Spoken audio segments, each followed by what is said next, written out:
আসসালামু আলাইকুম বন্ধুরা, কি মজার রেসিপিতে সবাইকে স্বাগতম।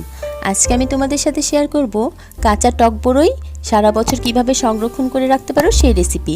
আর এই বড়িটা দিয়ে কিন্তু যখন খুশি যে কোনো টক তরকারি রান্না করে খেতে পারবে অথবা শুধুও খেতে পারবে, আর এটি খেতে খুব ভালো লাগে। চলো তাহলে দেখি নেই রেসিপিটা। এখানে আমি কিছু কাঁচা টক বড়ি নিয়েছি, আর বড়িটা খুব ভালো করে ধুয়ে পানিটা শুকিয়ে নিয়েছি। আর বড়িটা যাতে একেবারে ফ্রেশ হয় সেদিকেও অবশ্যই খেয়াল রাখতে হবে, আর বড়িটাও যাতে একেবারে শুকনা থাকে সেটাও কিন্তু খেয়াল রাখতে হবে। এখানে আমি একটি প্লাস্টিকের বয়াম নিয়েছি, তোমরা চাইলে এখানে কাচের বয়ামও নিতে পারো। আর অবশ্যই খেয়াল রাখবে বয়ামটা যাতে অবশ্যই শুকনো হয়। এখন আমি বয়ামের মধ্যে দিয়ে দিলাম 1 টেবিল চামচ চিনি, 1 টেবিল চামচ লবণ, কয়েকটি শুকনো মরিচ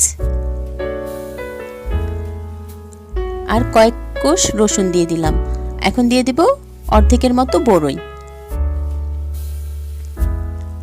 আর এই রেসিপিতে লবণ আর চিনির পরিমাণটা একটু বেশি দিতে হবে, সে ব্যাপারে খেয়াল রাখবে। এখন আবারও দিয়ে দিলাম লবণ, চিনি, রসুন আর শুকনো মরিচ দিয়ে এখন বাকি বড়ইগুলো বয়ামের মধ্যে দিয়ে দেব।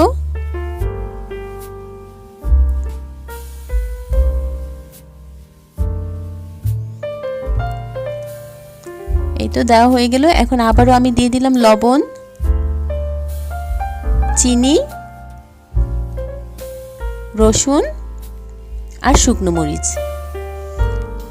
এখন এর মধ্যে আমি দিয়ে দেব সরিষার তেল, আর সরিষার তেলটা দিয়ে অবশ্যই বড়িটা ডুবে থাকে এই পর্যন্তই দিতে হবে।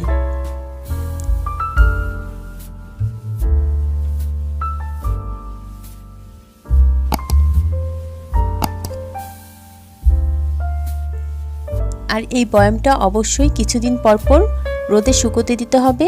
আর রোদে দেওয়ার সময় বয়ামটা উল্টে পাল্টে খুব ভালো করে ঝাঁকিয়ে দিতে হবে। এতে লবণ আর চিনিটা বড়ির সাথে মিশে যাবে, এতে বড়িটা অনেক দিন ভালো থাকবে। রেসিপিটা যদি ভালো লেগে থাকে তাহলে ছোট করে একটি লাইক দিতে ভুলে যেও না। আর আমার চ্যানেলটা সাবস্ক্রাইব করে আমার পাশে থাকার অনুরোধ করছি। আজকের মতো তাহলে খোদা হাফেজ। সবাই অনেক ভালো থাকবে। সবার জন্য অসংখ্য দোয়া আর ভালোবাসা রইল। ধন্যবাদ সবাইকে।